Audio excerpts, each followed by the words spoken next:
বিকেলবেলা বন্ধুদের সাথে কথা বলতে বলতে রাস্তা দিয়ে হেঁটে যাচ্ছি। হাসি মজা করতে করতে যাচ্ছি, হঠাৎ কোথা থেকে একটা মেয়ে আসলো। মেয়েটা পিচ্চি, হয়তো ক্লাস 5-এ বা 6-এ পড়ে। আমাদের সামনে এসে আমাকে বলতে লাগলো, এই যে ভাইয়া, আমার একটা উপকার করবেন। বলো পিচ্চি আপি। আমি মোটেও পিচ্ছি না, আমি ক্লাস 6-এ পড়ি। ও সরি, পিচ্চি বলো। আমি আমার বিড়ালটা হারিয়ে ফেলেছি, একটু খুঁজে দিবেন। কি? ভাইয়া প্লিজ, আমি আমার টমকে খুব ভালোবাসি। টমকে? টম হলো আমার বিড়ালের নাম, গাধা একটা। লে হালুয়া, আমি কেমনে জানবো তোমার টমটমের কথা? দেখুন ভাইয়া, আমার টমকে টম টম বলবেন না। আচ্ছা তুমি কি পাগল? আপনাকে আমি এই বলে আমার হাতে কামড় দিয়ে দৌড়ে চলে গেল। এসব আমার বন্ধুরা দেখে হাসতে লাগলো। আমি ব্যথায় মা গো বাবা গো বলে চিল্লাচ্ছি, আর হারামি বন্ধুরা দাঁত কেলিয়ে হাসছে। তখন জিহাদ বলল, দোষ, কামড়টা কেমন লাগলো? আরে শালা মজা নিস, এদিকে আমি ব্যথায় মরছি। তোর কপাল এটাই ছিল। কি সুন্দর করে কামড় দিল। মেয়েটা এমন কেন করলো রে? তুমি চান্দু মেয়েটাকে পাগল বলবা, আর মেয়েটা তোমায় চুমু দিবে? চুমু দিলে না করি না, আমার মন অনেক বড়, সেখানে সবার জায়গা হবে। সবাইকে বোনের নজরে দেখবি। দেখলি না মেয়েটা তোকে কি সুন্দর করে ভাইয়া ডাকলো। ভাইয়া থেকে জামাই হব, তোদের কথা দিলাম। তার মানে আমাদের লেখক প্রেমে পড়েছে, এটাও সম্ভব? ইয়ে না মানে হাত ব্যথা করছে, চল। কথা এড়িয়ে যাচ্ছিস কেন? তুই ব্যথায় মরে যাওয়ার আগে স্বীকার কর। ঠিক, স্বীকার কর, না হলে ছাড়ছি না। আরে ধুর, রাগ দেখিয়ে লাভ নাই চান্দু। প্রেমে পড়ছি, এবার ছেড়ে দে। এরপর হাত ধরে বাসায় চলে যেতে লাগলাম। এবার আমার পরিচয়টা দেই, আমি শাহরিয়ার রহমান, এবার এসএসসি দিব। বাবা মার তৃতীয় সন্তান, আমি ছোট, আমার বড় ভাই আর আপু আছে, বাবা আইনজীবী, মা গৃহিণী। আমি বাসায় গিয়ে কলিং বেল দিলাম, একটু পর ভাবি এসে দরজা খুলে দিল। ভাবি, খুব খিদে পেয়েছে। সোফায় বস, চা আর বিস্কুট দিচ্ছি। আচ্ছা ঠিক আছে মা, কই? রুমে আছে হয়তো। এরপর ভাবি চলে গেল, আমি সোফায় বসে ফোন টিপছি। একটু পর ভাবি চা বিস্কুট নিয়ে আসলো, আমি চা খাচ্ছি আর ভাবির সাথে গল্প করছি। তখন ভাবি বলল, শারিয়ার আমাকে নিয়ে আমাদের বাসায় যাবে? কেন ভাইয়া? তোমার ভাই তো ভাই, আর তার কোনো সময় নেই, তাই বললো তোমাকে নিয়ে যেতে। ও আচ্ছা, কবে যাবে? কালকে যাব। আচ্ছা তাহলে আমি কালকে স্কুল শেষে নিয়ে যাব। আচ্ছা এখন কি পড়তে বসো কেমন? এরপর আমি আরো কিছুক্ষণ গল্প করে রুমে গিয়ে পড়তে বসলাম। কিন্তু আমার একটা অভ্যাস, পড়তে বসলে ফোন টিপি, তাই দুইটাই করতে লাগলাম।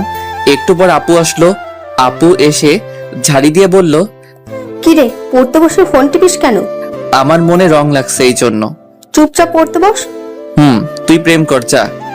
থাপ্পড় দিব একটা, সে তোর দুলাভাই হয়। হইছে, যা তো, বিরক্ত করিস না। এরপর চলে গেল। আমিও মোটামুটি কালকের পড়া শেষ করে রাতের খাবার খেতে গেলাম। খাবার খেয়ে রুমে এসে ফোনটা চার্জে দিয়ে শুয়ে পড়লাম।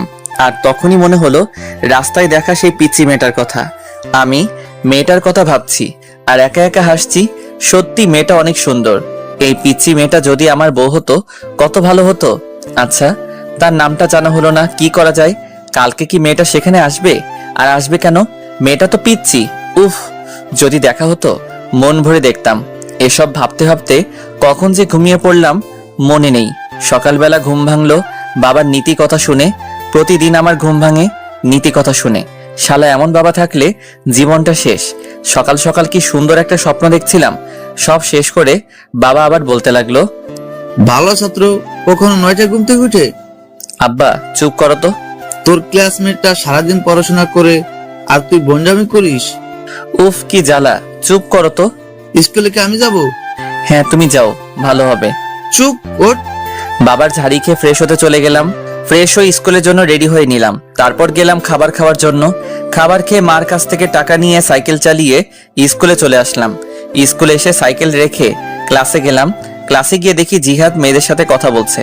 আমাকে দেখে আমার কাছে আসলো আর বলল, দোস্ত, আমাকে ওরা একা পেয়ে চর দিছে। কি বলিস, তাই নাকি? রে।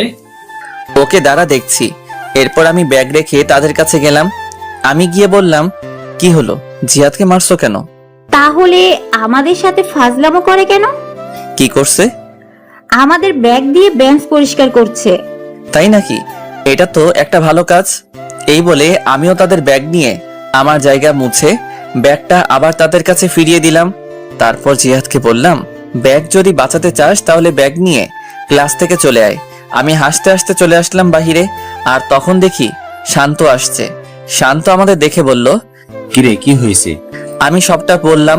সব শুনে শান্ত হাসতে লাগলো, আর জিহাদ বলল, দোস্ত আজকে কাজটা ঠিক হয়েছে। চল ক্লাসে যাই, সময় হয়ে গেছে। এরপর আমরা ক্লাসে চলে আসলাম। ক্লাসে এসে ক্লাস করতে লাগলাম। সবগুলো ক্লাস করে বের হলাম। বের হয়ে তিনজন রাস্তার এক পাশ দিয়ে সাইকেল চালিয়ে যাচ্ছি। হঠাৎ দেখতে পেলাম কালকের মেয়েটিকে। মেয়েটি হেঁটে হেঁটে বাসার দিকে যাচ্ছে হয়তো। আমি মেয়েটির কাছে গিয়ে সাইকেল ব্রেক করলাম, আর মেয়েটি বলল, আপনি কালকের ভাইয়াটা না? কোথায় যাচ্ছ? বাসার দিকে যাচ্ছে, দেখতে পাচ্ছেন না? না, আমি তো কানা। এটাই ঠিক, আপনি কানা। চলো তোমাকে এগিয়ে দেই। না লাগবে না, আপনি যান। আরে চলো তো। মেয়েটিকে এক প্রকার জোর করে সাইকেলে তুললাম। তারপর মেয়েটির সাথে কথা বলতে বলতে সাইকেল চালাতে লাগলাম। আচ্ছা, তোমাকে তো এই এলাকায় আগে দেখিনি। আমার বাবা এই জায়গায় বদলি হয়েছে তাই। ও, তোমার নাম কি? আমার নাম নুসরাত জাহান ঐশী। আপনার? মাশাআল্লাহ, খুব সুন্দর নাম, শাহরিয়া রহমান। আমাকে এখানে নামিয়ে দেন। আমি ঐশীকে নামিয়ে দিলাম আর বললাম, কালকে একই জায়গায় অপেক্ষায় থাকবো, আর বিকালে বের হব। আচ্ছা ঠিক আছে, আমি ছাদে আসবো। আল্লাহ হাফেজ। আল্লাহ হাফেজ। এরপর বিদায় দিয়ে মেয়েটা চলে গেল। আমি ঐশীর যাওয়ার দিকে চেয়ে আছি। হঠাৎ আমাকে শান্ত ধাক্কা দিয়ে বলল, এই যে লেখক চলে গেছে, এবার বাসার দিকে যাওয়া যাক। চলো। এরপর আমি বাসার দিকে যেতে লাগলাম, আর যেতে যেতে জিহাদ বলল, এত তাড়াতাড়ি সবকিছু কেমনে সম্ভব? আর এসব বাদ দে। কেন বাদ দিবে কেন? তুই প্রেম করবি, আমরা কি করবো? তোরা বসে বসে দেখবি। আগে আমাদের সেটিংটা করিয়ে দে, না হলে তোর প্রেমে ভেজাল লাগামু। দিবনি। জিহাদ, তোর জন্য ক্লাসের ওই বজ্জাত মেয়ে লাবিবা ঠিক আছে? ঠিক আছে। ওর সাথে রিলেশন করলে দিনে কয়টা যে চর খামু হিসাব নাই। এটাই আমি চাচ্ছি। এসব কথা বলতে বলতে বাসায় চলে আসলাম। বাসায় এসে ফ্রেশ হয়ে নিলাম। ফ্রেশ হয়ে খাবার খেয়ে রেডি হলাম। ভাবিকে তার বাবার বাসায় দিয়ে আসার জন্য আমি রেডি হয়ে রুম থেকে বের হলাম। ও মা, সোফায় তাকিয়ে দেখি ভাবি ব্যাগ নিয়ে বসে আছে। আমি অবাক হলাম, কারণ ভাবির রেডি হওয়া এত তাড়াতাড়ি কেমনে? হয়তো বাবার বাসা অনেকদিন পর যাবে, তাই হয়তো। এসব ভেবে ভাবির কাছে গেলাম। ভাবির কাছে যেতেই আমার হাতে বাইকের চাবি দিয়ে বলল, বাইক বের করো। তারপর মাকে বললাম, টাকা দাও। টাকা লাগবে না, তোর বাবার কাছে দিয়েছি। আরে আমাকে দাও। দরকার নেই, লে বাবা, বেড়াতে যাচ্ছি টাকা ছাড়া। তোর বাবার কাছে দিয়েছি। আরে শারিয়ার, চলো তো। কিন্তু কথাটা শেষ করতে পারলাম না। ভাবি টেনে বাহিরে নিয়ে আসলো। আমি এরপর বাইক বের করলাম। তারপর ভাবির সামনে গেলাম। ভাবি উঠে বসলো, আর উঠে আমার কাঁধে হাত রাখলো। আমি ভাবিকে নিজের বোনের মতো মনে করি। তারপর বাইক চালাতে লাগলাম। উদ্দেশ্য ভাবির বাসা। বাইক চালাচ্ছি, হঠাৎ করে বাইকের তেল শেষ হয়ে গেল। তারপর আর কি, বাইক কিছু দূর হাঁটিয়ে তেল ভরলাম, তবে টাকা ভাবি দিয়েছে। তারপর আবার চলতে শুরু করলাম। ভাবির বাসায় যেতে প্রায় বিকাল হয়ে গেল। তারপর গিয়ে আন্টি আঙ্কেলকে সালাম দিয়ে ভিতরে গেলাম। ভাবির একটা ছোট ভাই আছে আমার বয়সী, তার নাম আবির। গিয়ে দেখি শুয়ে শুয়ে ও ফোন টিপছে। আমাকে দেখেই বলল, কিরে কি খবর? আলহামদুলিল্লাহ, ভালো। তোর? চলছে কোনো মতে। তা প্রেম কয়টা করিস? বেশি না, মাত্র 3টা। তুই আর ভালো হবি না? একটা মেয়ে যদি 4-5টা রিলেশন করতে পারে, আমি কেন পারবো না বল? কথায় যুক্তি আছে। এভাবে আবিরের সাথে আড্ডা দিতে লাগলাম। আড্ডা দিতে দিতে হঠাৎ মনে হলো আমার পিচ্চিটার কথা। আজকে বিকালে যাওয়ার কথা ছিল, কিন্তু দূর, মনে ছিল না কি যে করি। আর আজকে বাসায় না গেলে কালকে স্কুল মিস হবে। স্কুল মিস হলে তো পিচ্চিটাকে দেখতে পারবো না। তাই আমি ভাবির কাছে চলে আসলাম, আর এসে ভাবিকে বললাম, ভাবি আমি চলে যাচ্ছি।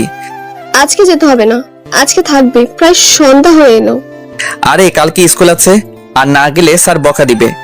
যেদিন স্কুল পলাশ তখন? মানে তবুও যেতে হবে। এরপর ভাবিকে বুঝিয়ে আন্টি আঙ্কেল থেকে বিদায় নিয়ে চলে আসলাম। একা একা বাইক চালাচ্ছি আর হেডফোন দিয়ে গান শুনছি। বাসায় আসতে আসতে প্রায় রাত 7টা বেজে গেল। আমি বাইক রেখে কলিং বেল দিলাম, আর একটু পর মা এসে দরজা খুলে দিল, আর আমাকে দেখে অবাক হয়ে বলল, কিরে চলে আসলি কেন? কালকে স্কুল আছে। বাহ, বেশ পরিবর্তন হয়েছিস। পরিবর্তন কি আর এমনি হয়েছি মা? বিড়বিড় করে কি বলছিস? কই কিছু না, আমি রুমে যাচ্ছি, চা দিয়ে যেও। এই বলে রুমে চলে আসলাম। রুমে এসে ফ্রেশ হয়ে পড়তে বসলাম। একটু পর মা চা নিয়ে আসলো, আর আমি বললাম, আচ্ছা মা, আপু কি সারাদিন কথা বলে দুলাভাইয়ের সাথে? কি করবে এছাড়া? ওর এই সময়ে জামাইটাও বিদেশে, তাই কথা বলে। জামাই বিদেশে বলে সারাদিন কথা বলতে হয়? ও তুই বুঝবি না, পড়তে বস। এই বলে মা চলে গেল। ও, আপনাদের বলা হয় নাই, আপুর বিয়ে হয়েছে 1 বছর, আর আপুর বিয়ের 6 মাস পর দুলাভাই বিদেশে চলে যায়, আর আপু এখন প্রেগনেন্ট, তাই এরকমটা বললাম। আমি চা খাচ্ছি আর ফোন টিপছি। পড়তে বসলে ফোন টিপতে ইচ্ছে করে, তবুও কিছুক্ষণ পরে রাতের খাবার খেয়ে শুয়ে পড়লাম। শুয়ে শুয়ে কিছুক্ষণ ফোন টিপে চার্জে দিয়ে ঘুমিয়ে পড়লাম। সকালে প্রতিদিনের মতো বাবার নীতি কথা শুনে ঘুম ভাঙলো। তারপর উঠে ফ্রেশ হয়ে নিলাম। ফ্রেশ হয়ে রেডি হয়ে খাবার খেতে গেলাম। খাবার খেয়ে বাইকটা বের করলাম, কারণ আজকে বাইক দিয়ে যাব, যেহেতু বাইকের চাবি আমার কাছে। আমি জিহাদকে কল দিয়ে বললাম মোড়ে দাঁড়াতে শান্তকে নিয়ে। এরপর আমি মোড়ে আসলাম। মোড়ে এসে তাদের সাথে নিয়ে স্কুলে চলে আসলাম। স্কুলে এসে যথাক্রমে ক্লাস করতে লাগলাম। ক্লাস শেষ করে বের হলাম, আর আমি বললাম দোস্ত তোরা হেঁটে আয়, আমি তোর ভাবিকে বাসায় দিয়ে আসি। আচ্ছা, কিন্তু জিহাদ কই? আমি দূরে তাকিয়ে দেখি একটা মেয়ের সাথে কথা বলছে। আমি ডাক দিলাম। আমি ডাক দিতেই হেসে দিল। আমাদের বোঝার বাকি রইল না, জিহাদ পটানোর চেষ্টা করছে। আমি শান্তকে বললাম তুই জিহাদকে নিয়ে আয়, আমি যাচ্ছি। ঠিক আছে। এরপর আমি বিদায় দিয়ে চলে আসলাম ঐশীর স্কুলের সামনে। এসে দেখি ঐশী স্কুলের সামনের দোকান থেকে ফুচকা খাচ্ছে। আমি দূর থেকে ফুচকা খাওয়া দেখছি আর একা একা হাসছি। হঠাৎ 2টা ছেলে এসে প্লেট নিল আর ঐশীর হাত ধরতে লাগলো। আমি এটা দেখে বাইক নিয়ে ঐশীর সামনে গেলাম আর বললাম উঠো। ঐশী আমাকে দেখে হাসি দিল, তারপর উঠে বসলো। আমি ফুচকার টাকা দিয়ে চলে আসলাম। ছেলেগুলো আর কিছু বললো না। আমি একটা পার্কে নিয়ে আসলাম আর এসে একটা জায়গায় বসলাম। আর তখন ঐশী বলল কালকে বিকেলে আসেননি কেন? আসলে ভাবিকে নিয়ে তার বাবার বাসায় গিয়েছিলাম। ও আচ্ছা, আমাকে বাসার সামনে নামিয়ে দিয়ে আসেন, দেরি হলে মা বকা দিবে। আচ্ছা, কিছু খাবে? না, খাবো না। জানেন মা আমাকে বাসায় একটুও সময় দেয় না, বাবাও না, আমি একা। কেন, আমি আছি তো। আজকে আমি খুব ভয় পেয়েছিলাম। আমি থাকতে তোমার কিছু হবে না, ছায়া হয়ে পাশে থাকবো। আমার বন্ধু হবেন? কি মনে হয়? বন্ধু তাহলে। বাসায় তোমার আম্মু কি করে? সারাদিন ফোনে মিটিং নিয়ে থাকে আর আমাকে একটু একটু বকা দেয়। ও চিন্তা করো না, তোমার ফোন আছে। আমার সময় কাটানোর জন্য বাবা আমাকে গেমস খেলার জন্য কিনে দিয়েছে। তোমার নাম্বারটা দিবা? নাম্বার তো মুখস্থ নাই। তাহলে আমারটা নাও। এই বলে আমি ব্যাগ থেকে কাগজ বের করে নাম্বারটা লিখে দিলাম। এরপর ঐশীকে নিয়ে তার বাসার সামনে নামিয়ে দিলাম। নামিয়ে দিয়ে বিদায় দিয়ে চলে আসলাম। আর আসার সময় বললাম কল দিতে। এরপর আমি জিহাদ আর শান্তর কাছে চলে আসলাম। আমি কিছু দূর আসতেই দেখি শান্ত আর জিহাদ হেঁটে হেঁটে এদিকে আসছে। আমি গিয়ে তাদের সামনে ব্রেক করলাম আর উঠতে বললাম। এরপর ওদের নিয়ে ঘুরতে লাগলাম। কিছুক্ষণ ঘুরে ওদের বাসায় নামিয়ে দিয়ে আমি আমার বাসায় চলে আসলাম। বাসায় এসে ফ্রেশ হয়ে খাবার খেয়ে বিছানায় শুয়ে পড়লাম। আর তখনই আমার ফোনে একটা কল আসলো। আমি ফোনটা বের করে দেখি অচেনা নাম্বার। আমি ফোন রিসিভ করলাম। ওপাশ থেকে বলল আমি ঐশী। ও তুমি? এতক্ষণ তোমার কথাই মনে করছিলাম। কেন? আমাকে তুমি করে না বললে কল কেটে দিব। আচ্ছা তুমি করে বলবো। গুড। খেয়েছো? তুমি? জানো মা যেন কার সাথে কথা বলে। কার সাথে বলে তুমি জিজ্ঞেস করো নাই? করেছি, মা আমাকে বকা দিছে। থাক আর জিজ্ঞেস করো না, তোমার সবকিছু আমাকে বলবা। আচ্ছা তুমি কিন্তু আমি ছাড়া কারোর সাথে কথা বলবে না। আচ্ছা বলবো না। এখন একটু ঘুমাও। এখন ঘুমালে বিকালে উঠতে পারবো না।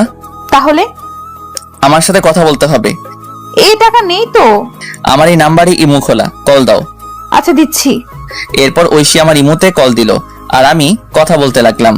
বিকাল পর্যন্ত কথা বললাম। মেয়েটা এত কথা বলতে পারে।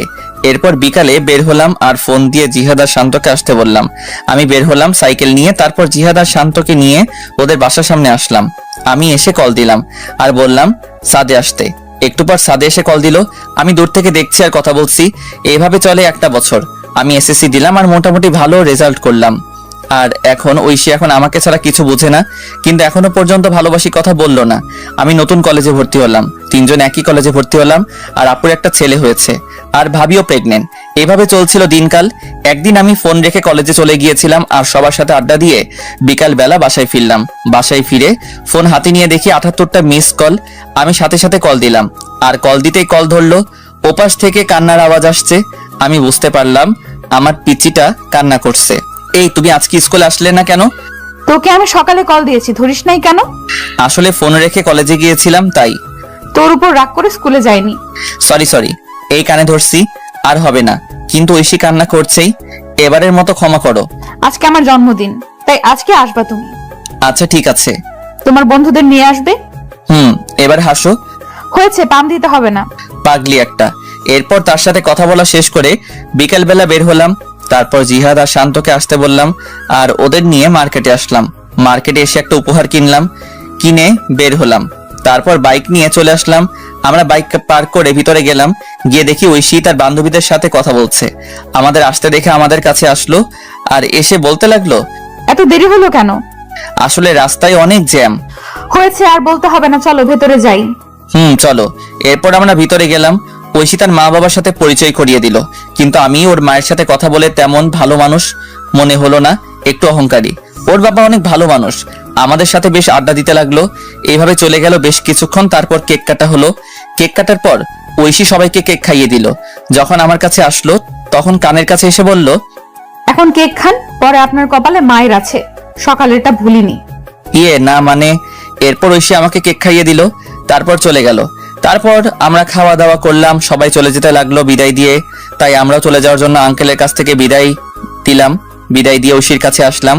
ঐশীর কাছে এসে বললাম, যাচ্ছি তাহলে। তখন আমাকে একটা নীরব জায়গায় টেনে নিয়ে আসলো আর এসে আমাকে কিল ঘুষি মারতে লাগলো। আমি এসব কাণ্ড দেখে একা একা হাসছি। আর কোনো দিন যদি দেখি আমার সাথে এমন করতে। আর করব না, এবার খুশি? খুশি, সাবধানে যেও। এরপর বিদায় দিয়ে চলে আসলাম। আমি জিহাদ আর শান্তকে তাদের বাসায় নামিয়ে দিয়ে আমি আমার বাসায় চলে আসলাম। বাসায় এসে ফ্রেশ হয়ে পড়তে বসলাম। পড়ছি তখনই ঐশী কল দিল। আসসালামু আলাইকুম। ওয়ালাইকুম আসসালাম। কি করো? এই তো পড়ছি, তুমি? আমিও পড়তে বসলাম। শোনো না, বলো। আমি না একজনকে ভালোবাসি। সাথে সাথে মনটা খারাপ হয়ে গেল, হাসি মুখটা মলিন হয়ে গেল। তখন আমি বললাম, ও ভালো তো। তুমি কালকে ওই জায়গায় আসবে। কলেজ শেষ করে সময় পেলে আসবো। আসতে হবে। আর শাড়িটা কিন্তু খুব সুন্দর হয়েছে। ধন্যবাদ। কালকে স্কুলে যাব না, বুঝলে? আচ্ছা ঠিক আছে। এরপর আরো কিছু কথা বলে ফোনটা রেখে দিলাম আর বলতে লাগলাম, আমি যে তোমায় বড্ড বেশি ভালোবাসি। কেন বুঝতে পারো না? আমার চোখের সামনে অন্য কারো হাত ধরে বলবে এটা আমার ভালোবাসার মানুষ। কালকে এই দৃশ্য আমার জন্য অপেক্ষা করছে না, আমি পারবো না তোমায় ছাড়া থাকতে। এই বলে নিজের হাত কেটে ফেললাম। নিজের হাত থেকে যতটা না ব্যথা অনুভব হচ্ছে তার চেয়ে বেশি কষ্ট হয়েছিল। মনে হচ্ছিল এখনই যদি মারা যেতাম হয়তো সবকিছু ঠিক হতো, এটাই ভালো হতো। হঠাৎ মনে হলো কেউ আসছে আমার রুমে। আমি তাড়াতাড়ি করে রুম থেকে ব্যান্ডেজ নিয়ে ওয়াশরুমে চলে গেলাম। ওয়াশরুমে গিয়ে ব্যান্ডেজ করে বের হলাম। বের হতেই আমাকে মা বলতে লাগলো, কি রে, তোর হাতে কি হয়েছে? আসলে পড়ে গেছিলাম তো তাই। দেখে চলবি না, কি যে করিস। মা কিছু হবে না, তুমি যাও, আর আমি খেয়ে আসছি। খাবো না? আচ্ছা। এরপর মা চলে গেল। আমি বিছানায় শুয়ে পড়লাম। শুয়ে শুয়ে ঐশীর কথা ভাবছি। মেয়েটা কি সত্যি আমাকে ছেড়ে চলে যাবে? তাকে ছাড়া কি করে থাকবো? এসব ভাবতে ভাবতে কখন যে ঘুমিয়ে পড়লাম মনে নেই। সকালবেলা ঘুম থেকে উঠে ফ্রেশ হয়ে রেডি হয়ে নিলাম। তারপর অল্প খাবার খেয়ে কলেজে চলে আসলাম। আসলে সবকিছু করছি আগের মতো, কিন্তু ওই যে মন ভালো না থাকলে কিছু ভালো লাগে না। কলেজে গিয়ে চুপচাপ বসে আছি আর সবার সাথে হাসি মুখে কথা বলছি। এভাবে কলেজের ক্লাস শেষ করে বন্ধুদের সাথে করে নিয়ে সেই জায়গায় চলে আসলাম।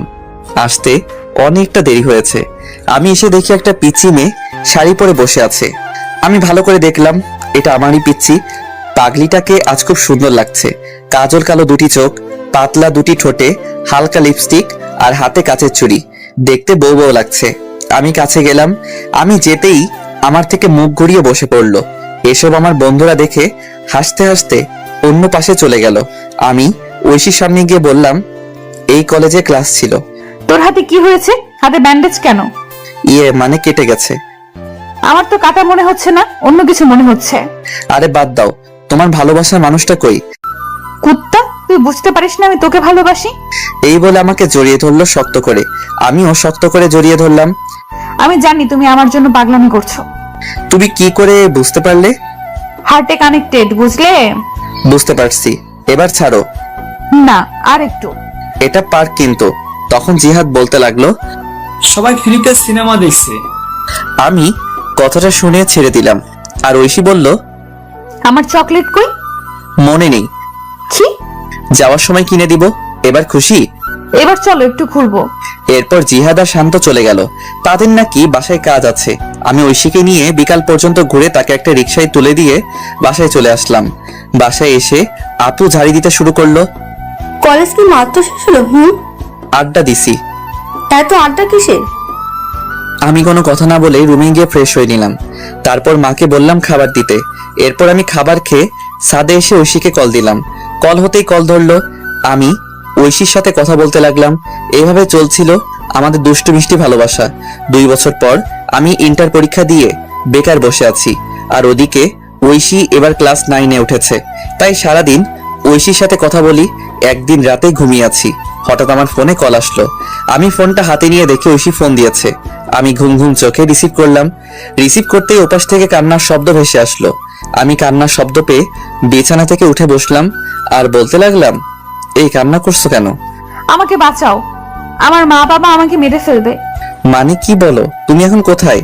আমি এখন এই জায়গায় লুকিয়ে বসে আছি, বাবা মা আমাকে খুঁজছে। আমি এখনই আসছি। এই বলে আমি ফোন কেটে দিয়ে রেডি হয়ে সাইকেল নিয়ে চলে আসলাম। এসে সেই জায়গায় আসলাম, আর আমাকে দেখে ঐশী আমার সাইকেলে উঠে বসলো আর বলতে লাগলো, তাড়াতাড়ি চলো। আমি তাড়াতাড়ি সাইকেল চালাতে লাগলাম। তখন একবার পিছনে তাকিয়ে দেখি একটা গাড়ি জোরে আমাদের দিকে আসতে লাগলো। আর তখন ঐশী বলতে লাগলো, এই তারা এসে পড়লো, তাড়াতাড়ি যাও। আমি সাইকেল জোরে চালাতে লাগলাম আর সোজা স্টেশনে আসলাম। দেখে একটা ট্রেন ছেড়ে যাচ্ছে। আমি সাইকেল থেকে নেমে ঐশীকে নিয়ে চলন্ত ট্রেনে উঠে পড়লাম। আর তাকিয়ে দেখি ঐশীর বাবা মা গাড়ি থেকে নেমে বলতে লাগলো, দেখ, মেয়েটা চলে গেল, এবার সবকিছু পুলিশকে না বললেই হয়। এদিকে আমি ট্রেনে উঠে হাঁপাতে লাগলাম আর ঐশীও হাঁপাতে লাগলো। আমি ট্রেনের ভিতরে গেলাম আর একটা ফাঁকা জায়গা দেখে ঐশীকে নিয়ে বসে পড়লাম। অনেকক্ষণ চুপ থাকার পর আমি বললাম, কি হয়েছে আমাকে সব বলো। শুরু তাহলে। বাবা মা রাতের বেলায় আলোচনা করছিল। আমি তোমার সাথে কথা বলে পানি খাওয়ার জন্য টেবিলে আসলাম। তারপর পানি খেয়ে যখন বাবা মায়ের রুমের সামনে দিয়ে যাচ্ছিলাম, তখন কিছু কথা কানে আসে। কথাগুলো এমন ছিল, ওরা নাকি আমার কাকা কাকি। আমার যখন 1 বছর ছিল তখন নাকি আমার বাবা মা মারা যায় অ্যাক্সিডেন্টে। আর আমার বাবার সব সম্পত্তি আমার নামে হওয়ায় আমার কাকা কাকি আমাকে লালন পালন করছে। আর কালকে নাকি আমাকে জোর করে দলিলে সাইন করাবে, আর সাইন না করলে মেরে ফেলতে পারে। পরে আমি এসব শুনে ফোন নিয়ে আর ব্যাগ গুছিয়ে লুকিয়ে বাইরে এসে তোমাকে কল দিলাম। ও আচ্ছা, কিন্তু আমি তো কিছু নিয়ে আসি নাই, আর এখন তো তোমাকে নিয়ে চিন্তা হচ্ছে। আমার বাসা থেকে 10,000 টাকা আর কিছু আমার অলংকার নিয়ে আসছি। তার মানে আমরা পালিয়ে যাচ্ছি? যেটা মনে করো। আচ্ছা, কি আর করার। তখনই একটা লোক এসে ট্রেনের টিকিট দেখতে চাইলো, কিন্তু আমাদের কাছে তো টিকিট নেই, তাই ভাড়া দিলাম আর সাথে জরিমানাও দিলাম। এরপর লোকটা আমাদের হাতে টিকিট দিয়ে চলে গেল আর বলে গেল কেউ আসলে এটা দেখাতে। আমিও বিদায় দিলাম। আমি টিকিট দেখে দেখি এটা রাজশাহী যাওয়ার টিকিট, তার মানে আমরা রাজশাহী যাচ্ছি। তখনই ঐশী বলল, এই খুব ঘুম পাচ্ছে। ঘুমাও। ঐশী আমাকে জড়িয়ে ধরে ঘুমিয়ে পড়লো। আমিও কখন যে ঘুমিয়ে পড়লাম মনে নেই। ঘুম ভাঙলো ঐশীর ডাকে, এই আমরা চলে আসছি, ওঠো। তারপর আমরা ট্রেন থেকে নেমে কোথায় যাব কিছু বুঝতে পারছি না। আগে একটা বাসা ঠিক করা দরকার। তারপর স্টেশন থেকে বেরিয়ে এক পাশ দিয়ে হাঁটতে লাগলাম। হঠাৎ চোখ পড়লো একটা লিফলেটের উপর লেখা বাসা ভাড়া দেওয়া হবে। আমি লিফলেটের নিচে থাকা নাম্বারে কল দিলাম। কিছুক্ষণ কল হতে কল ধরলো। আসসালামু আলাইকুম। ওয়ালাইকুম আসসালাম। জি, বাসা ভাড়ার জন্য ফোন দিলাম। ও, বিবাহিত ছাড়া ভাড়া দেওয়া হয় না? জি, আমরা বিবাহিত। তাহলে এখন তো সকাল 7টা বাজে, আপনি 10টায় আসেন আর সাথে করে বিয়ের কাবিননামা নিয়ে আসবেন। জি আচ্ছা, ধন্যবাদ আপনাকে। এরপর ফোন কেটে দিলাম। ফোন কেটে দিয়ে ঐশীকে বললাম, বিয়ে করা লাগবে। চলো কাজী অফিসে। আরে সাক্ষী লাগবে না, টাকা দিলে সব হয়, চলো তো। এরপর একজনকে জিজ্ঞেস করে কাজী অফিসের দিকে যেতে লাগলাম। তারপর পৌঁছে গেলাম। গিয়ে দেখি আমাদের মতো আরো এক কাপল বিয়ে করার জন্য আসছে। আমাদের দেখে ওখানে ছেলে বলল, ভাই কি বিয়ে করবেন? ভাই কেন? আপনি আমার বিয়ের সাক্ষী হয়ে যান আর আমি আপনারটা। আচ্ছা। কাজীকে বুঝতে দেবেন না আমাদের মধ্যে পরিচয় নেই, না হলে বেশি টাকা চাইবে। ওকে। এরপর আমরা ভিতরে গেলাম। ভিতরে গিয়ে একে একে বিয়েটা সেরে ফেললাম। বিয়ে শেষ করে প্রমাণ স্বরূপ ফোনে পিক তুলে নিলাম। তারপর বিদায় দিয়ে আমরা আমাদের মতো চলে আসলাম। আর তখন ঐশী বলল, এই খুব খিদে পেয়েছে। আমারও খুব খিদে পেয়েছে, চলো। আমরা একটা রেস্টুরেন্টে আসলাম আর সকালে নাস্তা করে সেই লোকের দেওয়ার ঠিকানায় চলে আসলাম। আর এসে লোকটাকে আবার কল দিলাম, আঙ্কেল আমি আপনার বাসার সামনে দাঁড়িয়ে আছি। আচ্ছা দাঁড়াও, আসছি। একটু পর একটা লোক আসলো। চলো তোমাদের রুমটা দেখাই। এরপর লোকটা আমাদের রুম দেখাতে লাগলো আর বলল, ভাড়া 3000 টাকা সব মিলিয়ে। ও আচ্ছা, তা আঙ্কেল আমরা আজকে উঠবো। আচ্ছা সমস্যা নেই। আমি আঙ্কেলকে 2000 টাকা দিয়ে দিলাম। উনি বেশ খুশি হলো। তারপর আমার হাতে চাবি দিয়ে চলে গেল। আমি আর ঐশী মিলে রুমটা পরিষ্কার করতে লাগলাম। আর ঐশী বলল, এই তুমি বাজারে যাও আর এই জিনিসগুলো নিয়ে আসো। টাকা কত আছে? আছে 5000 টাকা। এগুলো তো হবে। শোনো, বাজার করবে আর রান্না করার জন্য হাঁড়ি পাতিল আর 2টা প্লেট আর বিছানার জিনিসপত্র যা যা লাগে নিয়ে আসবে। ফ্লোরে বিছানা করবা, তাহলে চকির টাকাটা সেভ হবে। যাও তুমি। এরপর আমি একটা কাগজে লিখে চলে আসলাম বাজারে। এসে সবকিছু কিনতে লাগলাম আর আমার জন্য কিছু মার্কেট করলাম বাসায় পড়ার জন্য। ঐশীর কাপড় নিয়ে আসছে, তাই তার জন্য করতে হলো না। এসব কিনে বাসায় আসতে দুপুর হয়ে গেল। দুপুরে বাসায় এসে আমি সবকিছু গোছাতে লাগলাম আর ঐশী রান্না করতে গেল। আমি জানি ঐশী তেমন কোনো রান্না পারে না। পিচ্চি একটা মেয়ে, মাত্র ক্লাস 9-এ উঠলো। আমি সবকিছু গুছিয়ে রান্নাঘরে গেলাম। গিয়ে দেখি পাগলিটা আমার জন্য ডিম ভাজি করছে। আমি গিয়ে পিছন থেকে জড়িয়ে ধরলাম আর ঐশী বলল, এই যে এখন গোসল করে আসো, তারপর খাবার খাবে। কি ডিম ভাজি করেছো? আসলে আমি ডিম ভাজি ছাড়া আর কিছুই পারি না। দূর পাগলি, আমার সমস্যা হবে না। তারপর গোসল করতে গেলাম। গোসল শেষ করে বের হয়ে দেখি পাগলিটা আমার জন্য খাবার নিয়ে বসে আছে। আমিও গিয়ে বসে পড়লাম। খাইয়ে দাও। তুমি পিচ্ছি যে খাইয়ে দেবো? আমি পিচ্ছি, আমাকে খাইয়ে দাও। ও তাই? এরপর আমি ঐশীকে খাইয়ে দিতে লাগলাম। ঐশীও আমাকে খাইয়ে দিতে লাগলো। খাওয়া দাওয়া শেষ করে বিছানায় শুয়ে পড়লাম। শুয়ে শুয়ে ভাবছি আমাকে কোনো কাজ করতে হবে। যেভাবে হোক তখনই ঐশী আসলো। সোজা আমার বুকে এসে বলল, এই আমার না পড়াশোনা করে ডাক্তার হতে ইচ্ছে করে। ঠিক আছে, আমি তোমার স্বপ্ন পূরণ করব ইনশাল্লাহ। এবার চুপ করে ঘুমিয়ে পড়ো। মাথায় হাত বুলিয়ে দাও। আচ্ছা, এবার তো ঘুমাও। এরপর ঐশী আমাকে মাথায় হাত বুলিয়ে দিতে লাগলো। আমি কখন যে ঘুমিয়ে পড়লাম মনে নেই। যখন ঘুম ভাঙলো তখন দেখি পাগলিটা আমাকে জড়িয়ে ধরে ঘুমিয়ে আছে। আমি ডাক দিলাম না। ঠোঁটের উপর চুলগুলো এসে দোলা দিচ্ছে। আমি আর লোভ সামলাতে পারলাম না, দখল করে নিলাম ঐশীর ঠোঁটগুলো। একসময় ঐশীও আমাকে রেসপন্স দিতে লাগলো। আমি তার রেসপন্স পেয়ে পাগলের মতো চুমু দিতে লাগলাম। আমি পাগলের মতো আদর করেই যাচ্ছি, কিন্তু একসময় মনে হলো কাজটা ঠিক হচ্ছে না। ঐশী এখনো ছোট, তাকে এই সময় এটা করা ভালো হচ্ছে না। আমি আদর করা বাদ দিয়ে শক্ত করে জড়িয়ে ধরলাম। আর আমার এসব অবস্থা দেখে ঐশী বলল, এই কি হলো? এটা ঠিক হচ্ছে না। কেন? আমি তোমার বিয়ে করা বউ। যদি বাচ্চা পেটে আসে তাহলে তুমি নিজেকে সামলাবে নাকি পেটের বাচ্চাকে সামলাবে? কিন্তু আমি যে চাই। আগে তুমি বড় হও সেদিন। আমি এখন যথেষ্ট বড় হয়েছি। আরো বড় হতে হবে। কলেজে উঠো তারপর। এতদিন পারবে না থাকতে? চুপ। আর একটা ওর কথা না, আমি বাহিরে যাব। কেন? কালকে তোমার স্কুলে ভর্তি করতে যাব আর কাজ খুঁজতে। আমার গলার হারটা নিয়ে যাও, না হলে ভর্তি হবে কিভাবে? কিন্তু এটা কি ভালো হবে? শোনো, টাকা হলে সব কিনতে পারবো। এরপর আর কি, আমি উপর থেকে উঠে রেডি হয়ে নিলাম। রেডি হয়ে এটা নিয়ে বেরিয়ে পড়লাম আর একটা দোকানে এসে এটা বিক্রি করলাম। বিক্রি করে মোট 7000 টাকা পেয়েছি। তারপর একটা স্কুলে গেলাম। স্কুল অনেক আগে ছুটি হয়েছে। দেখি অফিস রুম খোলা আছে। আমি অফিসের ভিতরে গিয়ে ভর্তির বিষয়ে কথা বললাম। তারপর হেড স্যার বললেন কালকে নিয়ে আসতে। তারপর আমি বেরিয়ে আসলাম। বেরিয়ে এসে একটা চায়ের দোকানে আসলাম। এসে চাচাকে চা দিতে বললাম। চাচা চা দিল আর তখন একটা লোক এসে চাচাকে খারাপ ভাষায় গালি দিতে লাগলো আর চাঁদা দিতে বলল। চাচা প্রথমে না করলো, কিন্তু লোকটা শুনলো না আর লোকটা চাচাকে একটা থাপ্পড় দিল। আমি সাথে সাথে লোকটাকে মারতে লাগলাম। একসময় লোকটা দৌড়ে চলে গেল আর চাচা আমাকে বলল, বাবা তোমায় কি বলে ধন্যবাদ দিব? আরে চাচা কি বলেন, আপনি আমার বাবার মতো। বসো বাবা, তোমাকে তো এই এলাকায় আগে কখনো দেখিনি। জি, আমি এই এলাকায় নতুন। ও আচ্ছা, বসো চা খাও। আচ্ছা চাচা, কোনো কাজ আছে? বেকার বুঝি? জি চাচা, যে কোনো কাজ হলেই চলবে। তুমি তো ভালো ঘরে ছিলে, তোমাকে কি সিএনজি চালাতে বলা যায়? সমস্যা নেই চাচা, সিএনজি চালাতে পারবো। চলো তাহলে আমার সাথে।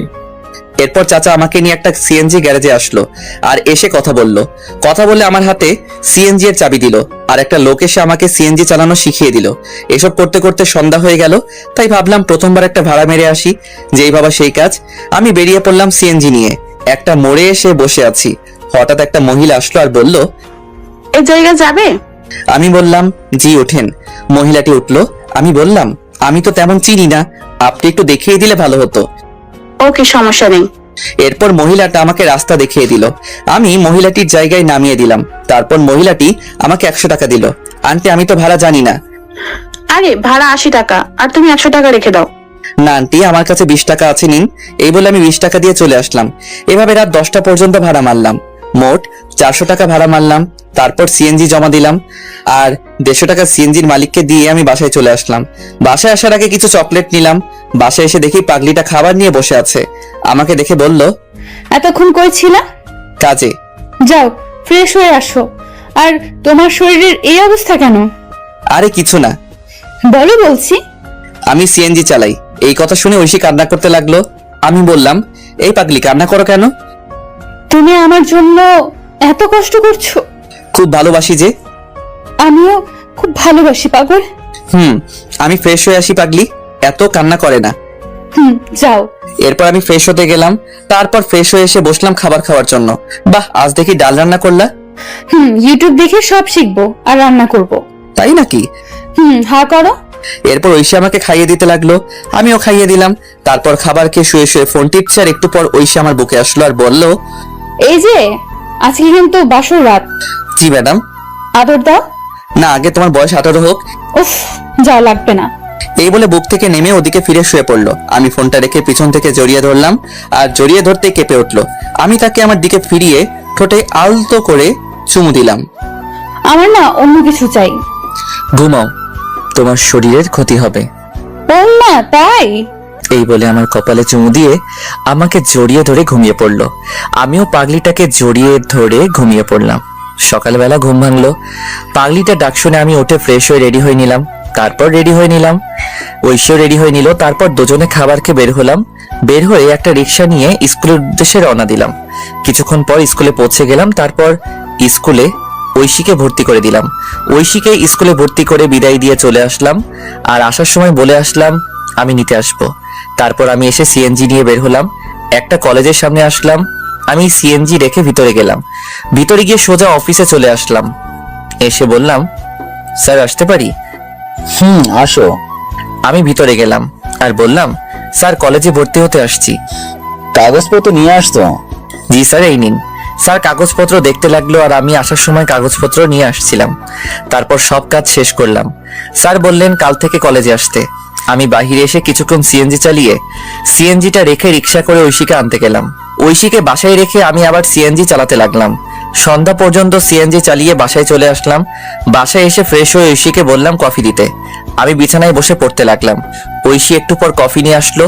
আমি বললাম, নতুন স্কুল কেমন লাগলো? অনেক ভালো লাগছে, দুটো বান্ধবী পেয়েছি। ও আচ্ছা, এখন পড়তে বসো। তুমি কলেজে ভর্তি হয়েছো? কালকে থেকে কলেজে যাব। আচ্ছা। এরপর আমি পড়তে লাগলাম, আর ঐশীও পড়তে লাগলো। পড়াশোনা শেষ করে খাবার খেয়ে ঘুমিয়ে পড়লাম। সকালে উঠে আমি ঐশীকে স্কুলে দিয়ে আমি কলেজে চলে আসলাম। কলেজে এসে একজনকে জিজ্ঞেস করে ক্লাসে গেলাম। ক্লাসে পিছনের বেঞ্চে বসে আছি। হঠাৎ একটা ছেলে আসলো আর আমার সাথে বসে পড়লো, আর আমাকে বলল, হাই, আমি সাকিব। আমরা কি বন্ধু হতে পারি? হাই, আমি শাহরিয়ার রহমান। কিন্তু তোমার সাথে আমার কি মিলে? আরে বন্ধু কি পোশাক দেখে হয়? তবু আজকের যে সমাজ। আরে বাদ দাও, আজ থেকে আমরা তুমি করে বলবো। আচ্ছা। এরপর সাকিবের সাথে আড্ডা দিতে লাগলাম। একটু পর স্যার আসলেন। আমরা ক্লাস করতে লাগলাম। ক্লাস শেষ করে সাকিবকে নিয়ে বাহিরে আসলাম। আড্ডা দেই চলো। না রে, বাসায় কাজ আছে। আচ্ছা যা তাহলে। ওকে। তারপর আমি চলে আসলাম। ঐশীর স্কুলে এসে দেখি আমার জন্য বসে আছে। আমি যেতেই মুখ ঘুরিয়ে বসলো, আর আমি গিয়ে পাশে বসলাম। এই যে সরি, ক্লাসে ছিলাম। তাই বলে এত দেরি? আচ্ছা, আর হবে না, এবার চলো। ফুচকা খাবো। আচ্ছা চলো। এরপর ঐশীকে নিয়ে একটা ফুচকার দোকানে আসলাম। এসে দুজন মিলে ফুচকা খেলাম। তারপর রিক্সা নিয়ে বাসায় চলে আসলাম। বাসায় এসে ফ্রেশ হয়ে খাওয়া দাওয়া করে বের হয়ে পড়লাম। আমি এসে সিএনজি চালাতে লাগলাম। রাত 10টা পর্যন্ত সিএনজি চালিয়ে বাসায় চলে আসলাম। এভাবে দিনগুলো বেশ ভালো কাটছিল। অনেকদিন পর একদিন আমি সন্ধ্যায় সিএনজি চালাচ্ছি। হঠাৎ দেখি সাকিব রাস্তায় সিএনজি দেখে দাঁড়াতে বলল। আমি মুখটা ঢাকলাম। তারপর আমি দাঁড়ালাম, আর সাকিব উঠে পড়লো। ওই জায়গায় যাও। আমি গাড়ি চালাতে লাগলাম। একসময় মুখ থেকে কাপড়টা সরে যায়, আর সাকিব দেখে ফেলে আর বলে গাড়ি থামাতে। আমি গাড়ি দাঁড় করালাম। তুই সিএনজি চালাস, আমাকে বলিস নাই? কি করব, কোনো চাকরি নেই। ধর বেটা, একবার আমাকে বলতি তুই। চুপ করে আছি। তুই কালকে এই জায়গায় যাবি, চাকরি হয়ে যাবে। কিন্তু কলেজ? কলেজের সব নোট আমি দিব, চিন্তা করিস না। আর তোর নাম্বার দে। আচ্ছা। এরপর আমি আমার নাম্বারটা দিলাম আর বিদায় দিয়ে চলে আসলাম। আমি তবুও রাত 10টা পর্যন্ত সিএনজি চালিয়ে বাসায় চলে আসলাম। বাসায় এসে ফ্রেশ হয়ে ঐশীর কাছে গেলাম। দেখি রান্নাঘরে কাজ করছে। ঐশীকে পিছন থেকে জড়িয়ে ধরে বললাম, এই কি করো? এই তো কাজ করি। খিদে পেয়েছে? যাও বসো, আমি আসছি। আচ্ছা। আমি বসে আছি, একটু পর ঐশী খাবার নিয়ে আসলো। আমি ঐশীকে খাইয়ে দিলাম আর সেও আমাকে খাবার খাইয়ে দিল। তারপর খাবার খেয়ে বিছানায় শুয়ে পড়লাম। শুয়ে শুয়ে ভাবছি চাকরিটা যদি হয় তাহলে একটু ভালো করে চলতে পারবো। প্রতিদিন এত কষ্ট আর ভালো লাগে না। তখনই ঐশী আমার কাছে আসলো। এই আমি কিন্তু এখন 10-এ পড়ি, অনেক বড় হয়েছি। বুঝতে পারছি। বিয়ের তো প্রায় 1 বছর হলো, এখনো কাছে পেলাম না। তোমার স্বপ্ন পূরণ করতে হলে যে একটু কষ্ট করতে হবে। লাগবে না, আমার স্বপ্ন। না, তুমি ডাক্তার হবা, এটাই শেষ। আচ্ছা, আমার খুব ঘুম পেয়েছে। আমি ঐশীকে জড়িয়ে ধরে ঘুমিয়ে পড়লাম। ঐশীও ঘুমিয়ে পড়লো। সকালবেলা উঠে ফ্রেশ হয়ে রেডি হয়ে নিলাম। তারপর কাগজপত্র নিয়ে ঐশীকে স্কুলে নামিয়ে দিয়ে আমি অফিসে চলে আসলাম। আর আসার সময় বলে আসলাম চলে যেতে। আমি সাকিবের দেওয়া সেই ঠিকানায় চলে আসলাম। এসে ভিতরে গেলাম আর পিয়নকে বললাম স্যারের সাথে দেখা করব। আপনার নাম কি? শাহরিয়া রহমান। অপেক্ষা করুন, আমি ভিতরে থেকে আসছি। এরপর পিয়ন চলে গেল। একটু পর বের হয়ে আমাকে বলল ভিতরে যেতে। আমি ভিতরে গিয়ে সালাম দিলাম। উনি আমাকে বসতে বললেন। আমি বসলাম আর ফাইলটা ওনার কাছে দিলাম। উনি ফাইল নিয়ে দেখতে লাগলেন। গুড, রেজাল্ট তো ভালো। তুমি যেহেতু সাকিবের বন্ধু তাহলে সমস্যা নেই। সাকিব আমার ভাতিজা। ও আচ্ছা। চাইলে আজকে জয়েন করতে পারো। আর প্রথমে তোমার বেতন হবে 15,000 টাকা। ধন্যবাদ স্যার, আপনি খুব বড় উপকার করলেন। ধন্যবাদ দেওয়ার কিছু নেই। আমি রাফিকে সব বলে দিচ্ছি, সে তোমার কাজ বুঝিয়ে দিবে। আচ্ছা স্যার। এরপর স্যার পিয়নকে ডাক দিয়ে বলল রাফাকে ডাক দিতে। কিছুক্ষণ পর একটা মেয়ে আসলো আর তখন স্যার বলল, এই হচ্ছে শাহরিয়ার, আজকে নতুন জয়েন করলো, তুমি তাকে কাজ বুঝিয়ে দিবে। আচ্ছা স্যার। শাহরিয়ারকে ডেস্কে নিয়ে যাও আর বুঝিয়ে দাও। এরপর ফাইল নিয়ে চলে আসলাম আর মেয়েটা আমাকে একটা ডেস্কে নিয়ে আসলো।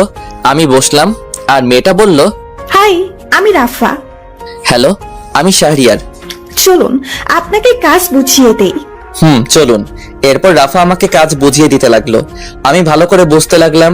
এভাবে দুপুর হয়ে গেল আর রাফা বলল তার সাথে লাঞ্চ করতে, তাই তার সাথে ক্যান্টিনে খেতে গেলাম। তারপর সেখানে সবার সাথে পরিচিত হয়ে নিলাম। সবার সাথে পরিচিত হয়ে অনেক ভালো লাগলো। তারপর আবার কাজ করতে লাগলাম। কাজ করতে করতে কখন যে অফিসের টাইম শেষ হয়ে গেল বুঝতে পারলাম না। এভাবে চলতে লাগলো আমার দিনকাল। 1.5 বছর পর সকালবেলা রেডি হচ্ছি ঐশীকে কলেজে নিয়ে যাওয়ার জন্য। ও হ্যাঁ, এখন ঐশী কলেজে পড়ে। আমি সকালবেলা রিক্সা নিয়ে কলেজের উদ্দেশ্যে রওনা দিলাম। এই মন দিয়ে ক্লাস করবা। আচ্ছা, দুপুরে কি বাসায় আসবা? না, কাজ আছে অফিসে। ও আচ্ছা, রাতে তাড়াতাড়ি বাসায় ফিরবা। কথা বলতে বলতে ঐশীর কলেজে চলে আসলাম। কলেজে এসে ঐশী নেমে পড়লো। আমি ঐশীকে বিদায় দিয়ে আমার অফিসে চলে আসলাম। অফিসে এসে কাজ করছি। এখন সবাই আমাকে অফিসে এক নামে চিনে। স্যারও খুব ভালোবাসে আর পাশাপাশি পড়াশোনাও করছি। এসব করতে করতে বাড়ির কথা প্রায় ভুলে গিয়েছিলাম, কারণ আমি জানি আমাকে কখনো বাবা মা ক্ষমা করবে না। আমিও সিম পাল্টে ফেলেছিলাম। অফিসে কাজ করছি, তখন পিয়ন আসলো আর আমাকে বলল, স্যার বলেছে লাঞ্চের পর ওনার সাথে মিটিং আছে। আচ্ছা ঠিক আছে। তারপর পিয়ন মামা চলে গেল। আবার দেখি রাফা আসলো আর এসে বলল, এই যে মিস্টার, হ্যাঁ নানু। আপনার পিচ্ছি বউ কেমন আছে? ভালো আছে। এবার তোর জামাইয়ের খবর কি?